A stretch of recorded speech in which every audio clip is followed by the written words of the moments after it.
but now I'm in New Jersey starting to skate. I'm with my teammates every day, so it's all good. Amazing, man. You've been staying fit, I'm guessing. I'm guessing you've been staying healthy. Just completely jacked right now. Jacked. The Subaniacs know what's up. They're watching me every day training, so just working out a ton, man. I love it, man. I love it. You can give us tips on how you stayed healthy through this time, because I think, you know, obviously for a lot of us, we may have struggled with health and fitness. Why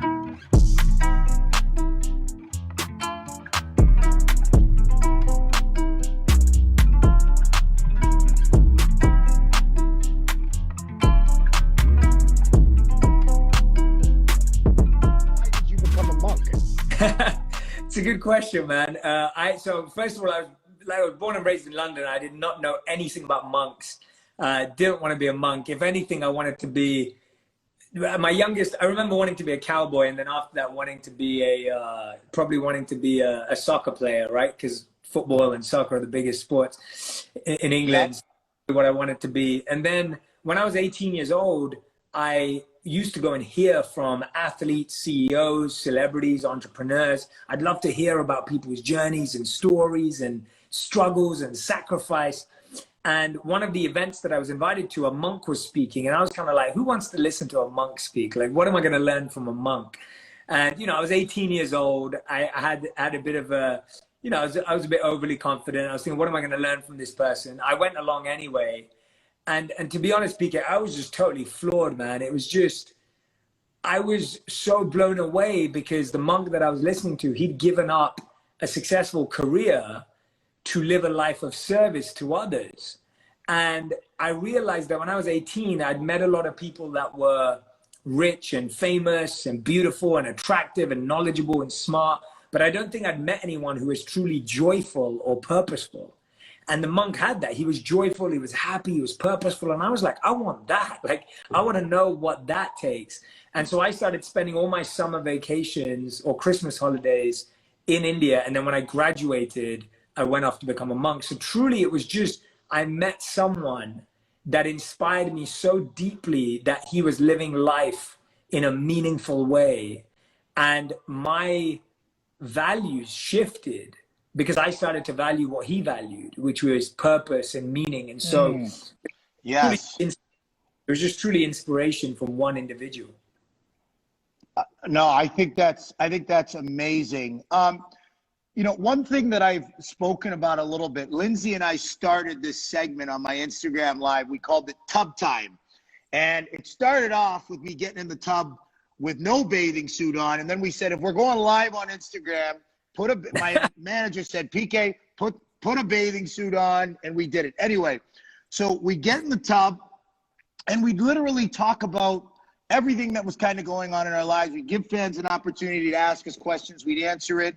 But one of the things that I like to share with people was like a daily routine, getting into a routine. How important is it to have a daily routine? And is it crucial? Is it critical? Yeah, so here's the thing, like there is so much uncertainty in life, and we know that, we're feeling it right now, that you have to create your own certainty. Like you have to create your own feeling of a strong foundation every day. That's what a morning routine and an evening routine does. It gives you some reliability, it gives you some security and safety, and it sets you up. See, for most of us, if you don't wake up to a morning routine, what you wake up to is your phone. And 80% of us look at our phones first thing in the morning before we see our partners or our kids, and the last night after we see our partners and our kids. So when you see your phone first thing in the morning, you let your mind into news, notifications, noise, and negativity. So you're now at a -5. When you start your day with a morning routine, you start your day with gratitude, with exercise, with meditation. You start your day at a +5. And so even if your day is tough, you end up at a +2. So if you start your day at 0 with a morning routine, you start strong. With a lack of a morning routine, you start weak. So now every challenge feels like a struggle. And so a morning routine is powerful in setting yourself up for a strong foundation. And I talk about 4 very simple habits that I recommend that everyone does every morning, even if it's for 5 minutes, each of them. Thankfulness, it comes in the form of an acronym called TIME. Thankfulness, so just be grateful to someone. So not just, when I say grateful, I don't just mean feel it, I mean tell someone. Like, thank you to someone, like send a voice note, send a video, say it. Go on, PK, you're saying something. Hey, no, I think you're spot on. I don't think people feel comfortable being able to just openly be like, hey, I'm thankful to have you as a friend. Yes. I'm thankful to have you as a partner. I'm thankful to have you as a brother. I'm thankful to be with you today. I'm thankful to play golf with you. I'm thankful to have this drink with you. I'm thankful, whatever it is. I don't think people appreciate it enough. And it's like almost having a zest for life. Yeah. Like I get up every morning. I don't know why, but I'm just happy to be alive. I'm happy to have an opportunity to get up, work hard, have fun, talk to my family, talk to my friends. But it's not every day is easy. No. Not every day is easy. Okay, so Jay, you talk about how detachment helps us deal with our emotions, right? Like, yeah, you also talk about the importance of service. Doesn't detachment mean that we stop caring about what's going on? Yeah, no, good question. So detachment's not about not caring. It's about not letting that feeling of care own you. So in the sense of like, so there's two versions. So some people say detachment means you don't care at all. That's not true, because that's an unhealthy way to live. Because if you didn't care what anyone thought, you'd potentially do some pretty dangerous and messed up things. So 100%. Yep. Yeah. Other mistake is where you care what everyone thinks, right? The other mistake is you're like, everyone's opinion matters in how I live my life.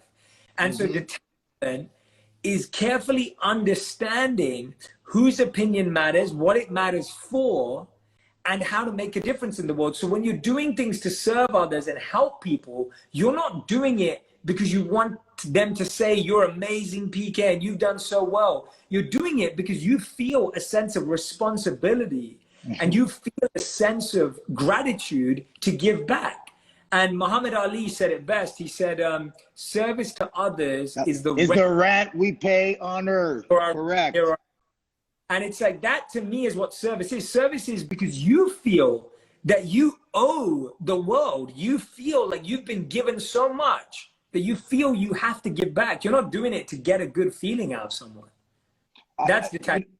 I agree with that so much because, listen, I use my social media platform a lot because my fans, the people that have supported me my whole career since I first started playing hockey back in World Juniors, they're so loyal and they've always been so appreciative of me letting them into my lives and allowing that to happen.